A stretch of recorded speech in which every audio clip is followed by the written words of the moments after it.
ઈ હું વળી 100 પીસ આપણી માવડીઓ ગાયરું ગહી ગહીને મરી ગયું બિચાર્યું. ક્યાંય 100 પીસ દેખાણું? હે, ખુલ્લા કબાટ હતા. એમાંય તમને કહું, શાલીમાર કોપરેલ તેલનું ડબલું પીડ્યું હોય, પીલા અક્ષરનું. ઈ ગમે હો મને. અત્યારે તમે જોઈએ ને તો મૂળ તો આપણે એડવર્ટાઈઝમાં જ લોભાણા છે. માધુરીબેન દીક્ષિત આવીને ખાલી એટલું કહી જાય, કાલે કને મુલાયમ બાલ.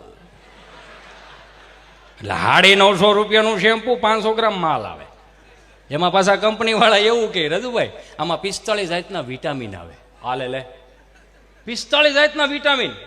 ગાયના દૂધમાં વિટામિન નથી રહ્યા. આવે તમે જોવો તો ખરા, એ આ શેમ્પુમાં 45 જાતના વિટામિન નાખે.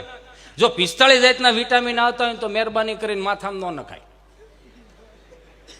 એને ડાળનો વઘાર કરો. છોકરા રોતા હોય, રોટલીમાં તમને કહો 3 ચમચી શેમ્પુ નાખો, ઉપર મોરસ વેરો ભૂંગળો કરીને ખવડાવો.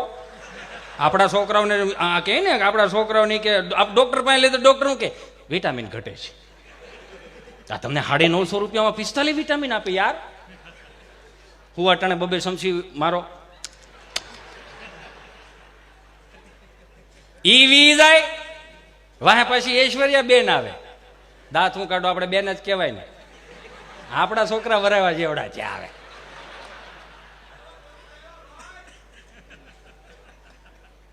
વાહ પછી બીજી આવે, કન્ડિશનર લાવો. કે આનાથી શું થાય તો કે વાળ છૂટા છૂટા રહે. હોય એને રે, નો એને હું વાળ છૂટા છૂટા રહે. અમારા ઉસ્તાદને એક વખત જોરદાર તાળીઓથી વધાવો. અમારી ટીમને જોરદાર તાળીઓથી વધાવો. કલાકાર 5000 નો હોય તોય ભલે, 5 લાખનો કલાકાર હોય તોય ભલે, ખરેખર સાહેબ એને ઉજળા કરી બતાવનાર અમારા સાજિંદા મિત્રો છે, એમને જોરદાર તાળીઓથી વધાવો. મને ગમ્યું. વઘાસિયા પરિવારને ખરેખર અમે અભિનંદનને પાત્ર. કલાકારની હારો સાજિંદાઓના સન્માન થવા જોઈએ. આખી રાત બિચારા ઈ તૂટે છે.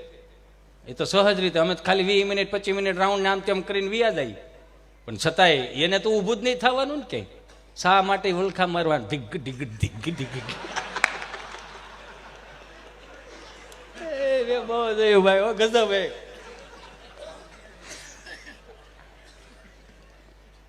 કન્ડિશનર લાવો તો કે એમાં શું આવે? કે એમાં વાળ છૂટા કરવાનું કેમિકલ આવે. એનાથી શું થાય? આવે કેટલાનું? તો કે 500 રૂપિયાનું 300 ગ્રામ. 500 રૂપિયાનું 300 ગ્રામ આવે. સારું હાલો, ઈ વિદાય તો ત્રીજી આવે, શિરમ લાવો. કે એનાથી શું થાય? તો કે વાળ સમજદાર થાય. હવે એનું ટોટલ મારો ને તો 2000 રૂપિયાને ખાલી માથામાં નાખવાનું આવે. તો આપણે બધાથી ને અહીંયા દિવ્યધામ વલાડીમાં 2 હાથ ઊંચા કરીને પાતા દાદાના સાનિધ્યમાં એક સરસ મજાની આપણે એક સુંદર એવી નીમ લઈ, તો કે આજથી વિદેશી કંપનીઓનું કોઈ પણ વસ્તુ હું નહીં વાપરું. જેટલું વાપરીશ એટલું સ્વદેશી વાપરીશ. આપણે સરકારને કેવું નહીં કે અમારે હાટું કંઈક કરો. એ બિચારા શું કરે? પણ તમારે રહેવું અહીંયા, ખાવું અહીંયા, મોટું અહીંયા થવું, માલ બધો વિદેશનો વાપરવો. થોડુંક આઈનું રાખો. સરકારને કંઈક હાથમાં આવશે તો કંઈક તમારું હાટું કરશે. પણ બધું હવે આ ઠીક છે. હવે આ તો એ પણ શાલીમારનું તેલનું જે ડબલું હતું ને એની મજા હતી. શાળામાં તમને કામ ઢેફો થઈને પીડ્યો યા, અને બાને એમ કહ્યું બા ડબલું નથી ખોલતું, તો બાકી જા લાઈ અહીંયા મારે દીકરાને લેતો હોય, લાય ખુલે હું નહીં. તે ડબલું લાવે ને પછી કે જા મોટો દાંતિયો લેતો હોય, દાંતિયો લે. પછી એમાં મોટા દાંતિયાનો દાંતો આવે કરીને ખોલવાનું. આમ કરીને તમને કહું 3 આંગળા નાખીને લેવાનું. પણ ઢેફો થઈ ગયું હોય, આમ કરવાનું. પછી માથામાં નાખવાનું. પછી આ ખાસા ખુશીમાં રહી જાય. એને આમ કરવાનું. એટલે અમારું બોડી લોશન એ જ હતું. બોડી લોશન જ હતું ને. પછી થોડું ઘણું બહુ વધારે રહી ગયું હોય તો પછી આમ કરી નાખતા હતા. આમાં સનસ્ક્રીન લોશન એ જ હતું. આમાં કોણ આમાં ગોઢો દેખાય છે?